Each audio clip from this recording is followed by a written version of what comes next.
Sizin MKM işlerini görkezyen, neymiş MKM işleri diyen, gelip suratı alıp gitti herhalde şu adam, seyredin. Yankı men size görkezdim, yine gidip dur. Türkmen MKM'sine ulusalan, size miyisinizde katlaşıyorsunuz. Size hem maskası var hem eynek var. Kim eynek giyiyor? Yine o tarafından hem gitti herhalde, yankı milletler kurumasına giyiyor. Şu yerde de Aydar hava geliptir kurbanıp. Yine devlete geliptir daha tip Aydar. Yine hormatlı vatandaşlar MKM'nin başarabilecek zaten şimdi. Açıkını ayırdı, yine maskasını ayırdı, inni gidiyor. Şu açıkını yer çıkıydı, men tanımasınlar değil.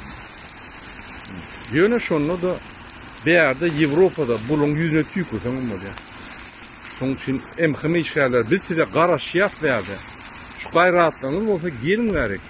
Rasollar, konsullar, hükümetin yoldaşları, Raşid Meredov, biz size qarashiyat. Kıyın görmen gelin. Sizin manifestasyon protest geçireli. Yine sizin haramdağınızı, yani Berdimuhamedov'u biz bütün dünya tanıdık. Yine oturuyan oturgucuna da diyelim. Yine oturgucu kaçtı şun. Yine prodüksiyon diplomatik geldi, bunu getirdiler. Sebebi yine şu yankı gelip şahık gitti. Yine bizim hazır gelip neme diyorlar.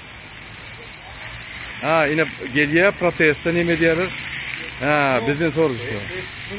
Bonjour.